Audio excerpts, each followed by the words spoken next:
The eighth seed in the Eastern Conference may not necessarily be decided by the players that are playing on the court, but rather it could be decided by the players that are not on the court.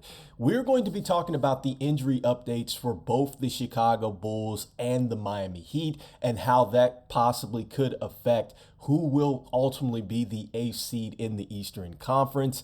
This is Rico Greenhowe, and this is another episode of Bulls Digest. And before we jump into it, wanted to let you know that 85.2% of you guys that watch the videos are not subscribed to the channel. So make sure that you hit that subscribe button so you can stay up to date with the latest news and happenings of your Chicago Bulls. All right, guys, so let's go ahead and jump into this thing. So a lot of injury updates have actually dropped since the Bulls took on the Hawks and then the Miami Heat took on, the Philadelphia 76ers here. So let us go ahead and jump into the first part of the video here, which is the injury updates. And let's start off with Jimmy Butler. All right. So this is according to Shams here. The expectation is Miami's Jimmy Butler will be out multiple weeks. Sources said Butler remarkably played in the final three quarters versus the 76ers last night with what is now feared to be an MCL injury. So look, guys, when he went down yesterday, it really didn't look good. And then Jimmy Butler, playoff Jimmy Butler at that, the Jimmy Butler that we all love, from Chicago. This guy's a tough guy, all right? And so he said after the game that he was like, look, this is not necessarily feeling good, and I'm just hoping that I can get up the next morning and I can stick and move. And he was like, I'm telling you right now, I want to stay optimistic, but it just doesn't look good. And so, the reports kind of go right on par with what exactly Jimmy Butler was really feeling. And the fact that he played 40 minutes last night is incredible. He still scored 19 points. And honestly speaking, the Miami Heat almost won that game, and they probably really should have won that game. They were up 19 points, but, found a way to kind of give it up. So, look, that is a tough blow for the Miami Heat because the Miami Heat are not anywhere near where they were last season. Last season, they got hot shooting from Gabe Vincent, Max Strus. Those guys were electric. Duncan Robinson. Really, that was, I think, the key for Miami's run last year because they were extremely thin up front, but they were able to make a lot of critical shots. And then also, too, with Caleb Martin, him coming off, I think, the free agency, they picked him up mid-season or something like that. And he had probably one of the best months in maybe NBA history just as a late pickup for the Miami Heat. So, I think he had an incredible run himself. So, it's just that this Miami Heat team, yes, they're going to play hard. Yes, they do have Jaime Jaquez. I do respect his game a lot, watched a lot of his games, seen him in the Drew League as well. And I just feel like, they don't have that same continuity, that same camaraderie that they had last season. And on top of that, one of the injuries that's out there as well is that Terry Rozier, who is now listed as a game time decision, he had missed 5 games prior to this one as well. So, this is definitely putting a cloud, I think, on Miami's hopes to advance against the Chicago Bulls, even though we've been vastly inconsistent here. But I think it looks a little bit more up here for the Chicago Bulls. But that was not the only injury that occurred. We took a huge blow ourselves, and it was a bit of friendly fire, and that was with Alex Caruso. And so this is Woj here, and Woj is essentially saying that the Chicago Bulls guard Alex Caruso has a significant left ankle sprain, and his availability versus Miami on Friday with the 8th seed on the line is in doubt. All right, and so this is after Andre Drummond stepped on the foot versus the Hawks playing game here against or last night. So, look, this was an interesting injury because Caruso was simply backpedaling, right? And then you have Drummond, who I didn't even think was going to play, and he's coming full speed and just steps on Caruso's ankle, and it was fully planted, and you do see it bend a bit. The great news about this is that Caruso was able to come back and play. And he was pretty effective for the most part. I think he had 10 points, 2 assists, 2 rebounds. Essentially, he was all over the place. And once again, he gave Trae Young fits. And I talked about that a little bit yesterday in the sense that I think Trae Young was only averaging 29% against us, even though he was averaging a double-double. And it's because Alex Caruso just gives him fits when he guards him. So, arguably, he's our best defender. He's obviously going to make an all-defensive team this year. He's already qualified for that. And this guy's been dinged up really all year. And so for him to go down like this was tough for us. He tried to go out there in the second half and give it a go. He was not necessarily able to kind of go. But unlike what Jimmy Butler had to say, I like what Alex Caruso is thus saying. And this is what he had to say about the injury here. He said, "I do expect to play until I can't," Caruso said. "We'll see how it goes in the next couple of days. My mindset is to play until my body tells me that I can't."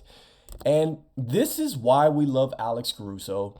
This is why when we had that ridiculous trade come up where Alex Caruso was shipped off to the Kings, I'm like, absolutely not. You do not ship off your best defender. And a guy arguably who's been our quarterback on the defensive end, he's like DeMar DeRozan is for us on the offensive end. So this is why we love Alex Caruso. This is why he is a Chicago Bull. And this is why I think he should remain a Chicago Bull, hopefully for the duration of his career, because I love how he defends. And I think that his effect really on that end is incredible for us. And so, that is kind of the injury status here. And so you have Jimmy Butler, who is for sure going to be out. And then we're questionable right now with Caruso.